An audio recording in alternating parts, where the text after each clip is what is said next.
Hello everyone, welcome back. This is the platform of SP Smart Hybrid Competitive Schooling System. I am your very own Bhanu Pratap Singh, your zoology mentor. Dear student, today I will discuss about the principle of inheritance and variations for the exam of CUET. Right? बच्चे हम लोग इसमें overview देखेंगे chapter का। Overview का मतलब होता है कि हमें किन कंपोनेंट को कितने टाइम में कवर करना है और किन कंपोनेंट को हमने ज़्यादा फोकस करना है for exam point of view.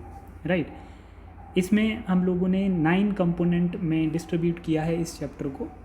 First component रहता है बच्चे हमारा, जैसे principle of inheritance and variations में ग्रेगर मेंडल को हम लोग डिस्कस करेंगे।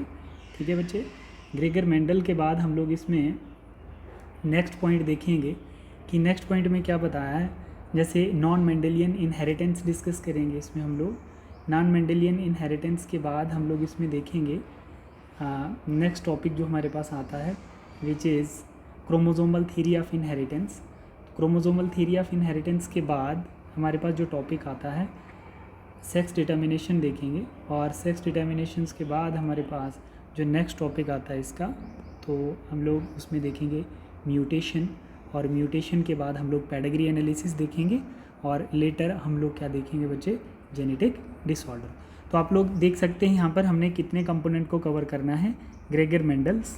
ठीक है, फिर उसके बाद जिन्होंने 3 लॉज को प्रपोज किया था, फिर हम लोग उसके बाद देखेंगे नॉन मेंडेलियन इनहेरिटेंस। ठीक है, देन हम लोग chromosomal theory and sex determination.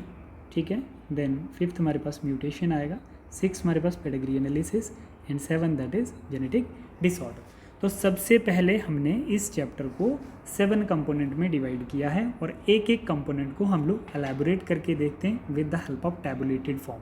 ठीक है, ये एक माइंड मैप होता है, आपको बहुत अच्छे से यहाँ पे फोकस करना है। आपके बहुत सारे नीट और CUET के क्वेश्चंस यहाँ पर सॉल्व हो सकते हैं इन एग्जाम्पल्स की हेल्प से। ठीक है, देखिए जैसे हम लोग यहाँ पर सबसे पहले देखते हैं जो ग्रेगर मेंडल था। ठीक है, इसने 3 इंपॉर्टेंट कौन कौन से लॉज को प्रपोज किया था, और 7 pair of contrasting character of P plant पे कौन से दिए थे। तो सबसे इम्पॉर्टेंट है 7 pair of contrasting character of the P plant. तो कौन से 7 कैरेक्टर हैं, कहाँ पर डोमिनेंट और कहाँ पर रिसेसिव वाले कैरेक्टर जो हैं वो हम लोगों ने देखने इसमें। तो सबसे पहले हम लोग इस वाले टेबल पे आ जाते हैं। ठीक है, 7 पेयर ऑफ कंट्रास्टिंग, सबसे पहले तो ये भी बोलता है कि मेंडल ने कितने कॉन्ट्रास्टिंग कैरेक्टर लिए थे। तो पहला क्वेश्चन तो आपका ये भी बनता है। फिर उसके बाद हम देखेंगे ये कैरेक्टर है और ये इसके कंट्रास्टिंग ट्रेट्स हैं, है ना। तो कितने लिए, नंबर ऑफ 7 कंट्रास्टिंग कैरेक्टर लिए हैं। ठीक है, पहला क्वेश्चन हमारा बन गया। दूसरा क्वेश्चन ये पूछता है कि जो स्टेम हाइट है ना, ये स्टेम हाइट जो है, ठीक है, इसको हम लोग, और कंट्रास्टिंग कैरेक्टर स्टेम हाइट के क्या है, कैरेक्टर क्या है हमारे पास, स्टेम हाइट, और इसके कंट्रास्टिंग कैरेक्टर मतलब टाल और ड्वार्फ। ठीक, फिर उसके बाद फ्लोर कलर आएगा जो आपका कंट्रास्टिंग कैरेक्टर है, और जो कैरेक्टर है, और इसके कंट्रास्टिंग कैरेक्टर आपके क्या आ जाएंगे, वायलेट और वाइट। ठीक है, फ्लोर पोजीशन जो है ये आपका कैरेक्टर है, और कंट्रास्टिंग ट्रेट एक्सेल और टर्मिनल। तो ये आप लोगों को याद रखने हैं, number of 7 character along with contrasting traits. ठीक है, तो हमें ये पता चल रहा है कि जेनेटिक्स में सबसे पहले हमने साइंटिस्ट का नाम याद रखना है। फिर उसके बाद जो ग्रेगर मेंडल था उसने 7 पेयर ऑफ कंट्रास्टिंग कैरेक्टर दिए थे किस पे, पी प्लांट पे, और वो कैरेक्टर और कंट्रास्टिंग ट्रेट्स क्या हैं वो आपको बहुत अच्छे से दिमाग में रखने। डन। फिर उसके बाद हम देखेंगे कि ग्रेगर मेंडल का सेकंड क्या था, सेकंड कंपोनेंट था प्रपोज 3 इंपॉर्टेंट लॉज। तो 3 इंपॉर्टेंट लॉज को कौन कौन से लॉ लिए थे इसने, एक हमारे पास आता है लॉ ऑफ डोमिनेंस, सेकंड आता है लॉ ऑफ सेग्रीगेशन, और थर्ड आता है लॉ ऑफ इंडिपेंडेंट असॉर्टमेंट। तो आपका क्वेश्चन एक और बन गया कि कौन कौन से लॉज को डिस्क्राइब किया था, कौन कौन से लॉज दिए थे ग्रेगर मेंडल्स ने। तो आपको ध्यान रखना है laws of dominance, law of segregation और law of independent assortment. Done. अब हम लोग यहाँ पे देखेंगे बच्चे कि जो हमारे पास लॉ ऑफ डोमिनेंस और लॉ ऑफ सेग्रीगेशन का कॉन्सेप्ट था वो क्या है। देखो, इसने सबसे पहले लॉ ऑफ डोमिनेंस में रेड और वाइट का क्रॉस करवाया है। ठीक है, ये पेरेंट जनरेशन है रेड और वाइट। फिर उसके बाद ये गैमीट्स बनाए हैं कैपिटल आर और स्मॉल आर। फिर F1 जनरेशन में सभी पिंक आए। समझ आ रही है बात बच्चे। ठीक है, तो लॉ ऑफ डोमिनेंस और लॉ ऑफ सेग्रीगेशंस की ये एक आपकी एग्जांपल है। ठीक है, जिसमें फिर इसकी सेल्फिंग करवाई है पिंक की सभी गैमेट्स, और F2 जनरेशन में ये क्वेश्चन आपका PYQ बन सकता है। फिनोटिपिक रेशो 1:1 है ना, जहाँ पर कंप्लीट एक्सप्रेस नहीं हुई है डोमिनेंसी की, है ना, इनकम्प्लीट एक्सप्रेस हुई है डोमिनेंसी की, ठीक है, क्योंकि जो हमारे पास रेड है वाइट के साथ जब क्रॉस करवाते हैं तो रेड अगर हमारा डोमिनेंट है और वाइट जो है वो रिसेसिव है, ठीक है, तो रेड आना चाहिए था F1 जनरेशन में, ठीक है, तो यहाँ पर आल क्या आ रहे हैं, पिंक आ रहे हैं, ठीक है।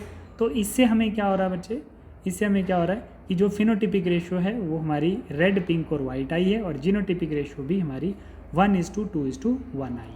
तो आपने ध्यान रखना है कि कहाँ पर आपकी जो सेम रेशो आती है जीनोटिपिक और फिनोटिपिक, ठीक है। तो डेफिनेशन आपने क्या याद रखनी है लॉ ऑफ डोमिनेंस की, लॉ ऑफ डोमिनेंस की डेफिनेशन रखेंगे, heterozygous condition only one member of pair express it's affect the hybrid and called dominant, while the manifestation of either other is mask, mask होता है छुपाना, is known as recessive, ठीक है। अगर dominant अपना character express कर रहा है पेरेंट में से, तो इट मीन्स कि वो रिसेसिव के करेक्टर को मास्क कर रहा है ना, F1 जनरेशन में। लॉ ऑफ सेग्रीगेशन का मतलब होता है, लॉ ऑफ डोमिनेंस के केस में क्या है, F1 जनरेशन में रिसेसिव पेरेंट के करेक्टर को मास्क कर दिया जाता है, ठीक है, और F1 जनरेशन में डोमिनेंट पेरेंट जो होता है वो अपने आप को एक्सप्रेस कर देता है, ये लॉ ऑफ डोमिनेंस कहता है। लॉ ऑफ सेग्रीगेशन में क्या है, during gamete formation the factor alleles, alleles को फैक्टर आगे जाके इसको जीन्स बोला गया, of a character pair present in a parents segregate from each other such that a gamete recessive only one of the two factors, ठीक है बच्चे। Law of segregation का मतलब होता है कि ड्यूरिंग गैमेट फॉर्मेशन जो फैक्टर होता है वो पेयर्स में प्रेजेंट होता है और सेग्रीगेट होता है गैमेट में, ठीक है, receive one of the two factors, ठीक। तो ये आपका लॉ ऑफ सेग्रीगेशन आ गया। अब लॉ ऑफ इंडिपेंडेंट असॉर्टमेंट क्या होता है, लॉ ऑफ इंडिपेंडेंट असॉर्टमेंट की आपको सबसे पहले डेफिनेशन पता होनी चाहिए। When two pairs of traits are combined in the hybrid, है ना, टू पेयर ऑफ ट्रेट्स जो हैं वो एक हाइब्रिड भी हो सकते हैं और कंबाइंड होंगे, सेग्रीगेट ऑफ वन पेयर, है ना, जब भी वो सेग्रीगेट होंगे पेयर में सेग्रीगेट होंगे, independent of other pair of character, एक दूसरे के ऊपर डिपेंडेंट नहीं होंगे, ठीक है। देखो अब जैसे यहाँ पर पेरेंट जनरेशन आप लोगों को दिख रही है ना, रेड और रिंकल्ड का क्रॉस करवाया, F1 जनरेशन में राउंड येलो आया, फिर उसकी सेल्फिंग करवाई, और आपको यहाँ पे दिख रहा है ये गैमेट्स जो हैं, इस साइड हमने गैमेट्स लिए हैं, इस साइड हम लोग गैमेट्स ले रहे हैं, ठीक है, और जब इनके गैमेट्स हम लोग बना रहे हैं तो हमारे पास क्या आ रहा है, 9:3:3:1 वाली रेशो आ रही है। तो आप लोग यहाँ पर देख सकते हैं बच्चे, ठीक है, ये हमारा लॉ ऑफ इंडिपेंडेंट असॉर्टमेंट है। This is the overview of Gregor Mendel's, ठीक है। तो ग्रेगर मेंडल्स का हमने ओवरव्यू देखा जिसमें हमने 7 पेयर ऑफ कंट्रास्टिंग करैक्टर देखे, फिर उसके बाद हमने इसके 3 लॉज की डेफिनेशन देखी, एग्जांपल्स देखी हैं, ठीक है।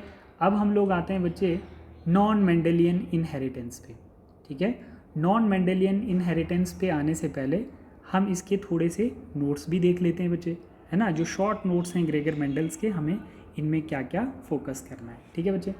चलिए सिर्फ हम लोग नोट्स में इसका ये वाला पोर्शन देखेंगे, सिर्फ ये वाला पोर्शन देखेंगे नोट्स में हम लोग, ये वाला, ठीक है, ये वाला पोर्शन। फिर हम लोग उसके बाद नेक्स्ट पार्ट में हम लोग नॉन मेंडेलियन इनहेरिटेंस पे आएंगे। पहले हम लोग इसके शॉर्ट नोट्स देख लेते हैं बच्चे। ये इस ओवरव्यू का फर्स्ट थ्योरी कंटेंट वाला पार्ट रहा, है ना। यहाँ पे देखिए, genetics is the study of principle and mechanism, study of principle and mechanism of the heredity and variation. Genetic की डेफिनेशन है, Gregor John Mendel is known as father of genetics, ठीक है। तो ये आप लोग देख सकते हैं, कभी आपको इसकी पिक्चर भी आ सकती है, आप लोग वो भी अच्छे से एनालिसिस करें। इसने law of dominance, law of segregations और लॉ ऑफ इंडिपेंडेंट असॉर्टमेंट दिए थे, 3 लॉ। और कौन सा प्लांट लिया था इन्होंने, पी प्लांट पे 7 पेयर ऑफ कंट्रास्टिंग ट्रेट्स भी डिस्कस किए थे। तो इसके बाद हम लोग देखेंगे, यहाँ से बच्चे थोड़ा सा आपने बेसिक इन्फॉर्मेशन लेनी है, जेनेटिक्स क्या है, इनहेरिटेंस क्या है, वेरिएशन क्या है, मेंडल्स लॉ ऑफ इनहेरिटेंस क्या है, ठीक है, पाइसम सटिवम साइंटिफिक नेम। फिर उसके बाद हीज़ मेथडोलॉजी आपको पढ़नी है थोड़ी सी। फिर हम लोगों ने अभी देखा था कि इसने 7 पेयर ऑफ कंट्रास्टिंग ट्रेट्स क्या लिए थे, और ये लाइन आपको पता होनी चाहिए कि ट्रू ब्रीडिंग क्या होता है। अभी मैं आप लोगों को नॉलेज ब्रश करवाऊँगा, जब आप लोगों को पता होगा कि हम लोग टॉपिक के रिलेटेड कितने क्वेश्चन सॉल्व कर पाते हैं, तो फिर हमारे पास आएगा यहाँ पर हम देखेंगे ट्रू ब्रीडिंग क्या आती है, ट्रू ब्रीडिंग लाइन्स क्या हैं, ठीक है। ट्रू ब्रीडिंग किसको कहते हैं हम लोग, मोनोहाइब्रिड क्रॉस क्या है, ये चीज़ें हम लोगों ने अभी एक एक पॉइंट करके देखा था फ्लो चार्ट में। ये गैमेट्स हैं, F2 जनरेशन, F1 जनरेशन्स, ठीक है। फिर उसके बाद हम लोगों ने यहाँ पर देखा मोनोहाइब्रिड क्रॉस में 3:1 फिनोटिपिक रेशो, जीनोटिपिक 1:2:1। आप लोगों को ये बेसिक चीज़ें पता होनी चाहिए बच्चे, ठीक है। टेस्ट क्रॉस क्या होता है हम लोग आगे देखेंगे इसमें। अभी जैसे आप लोग यहाँ पर इस कॉन्सेप्ट के रिलेटेड देखोगे, true breeding lines are those that, true breeding lines क्या होती हैं बच्चे, ट्रू ब्रीडिंग लाइन्स में आप याद रखोगे, true breeding lines are those that exhibit consistent trait inheritance and undertaking continuous self pollination, ठीक है बच्चे, वो ट्रू ब्रीडिंग कहलाएगा। मेथडोलॉजी ऑफ मेंडल्स ये डिस्कस करके यहाँ पे क्वेश्चन देखना। On the basis of observation of monohybrid cross Mendel proposed journal rules that are known as principle law of inheritance that are follow. Law of dominance क्या है, dominance क्या है, recessive क्या है, लॉ ऑफ सेग्रीगेशन क्या है, ठीक है बच्चे। तो फिर हम लोग इसमें देखेंगे नेक्स्ट जब हम इसके स्लाइट वेरिएशंस देखेंगे, डेविएशन जो होती है मेंडल्स लॉ में, जो स्लाइट चेंजेस होती हैं, है ना, तो उनको हम लोग इनकम्प्लीट डोमिनेंस कहते हैं। तो वो हम लोग नेक्स्ट वीडियो में डिस्कस करेंगे बच्चे, ठीक है। तो इतना सा पार्ट आप लोग ओवरव्यू चैप्टर 4 के पार्ट ए के साथ थोड़ा रिवाइज करेंगे। फिर हम लोग इसी ओवरव्यू के साथ चैप्टर 4 के पार्ट 2 के साथ ये वाला deviations of Mendel's law discuss करेंगे, ठीक है बच्चे।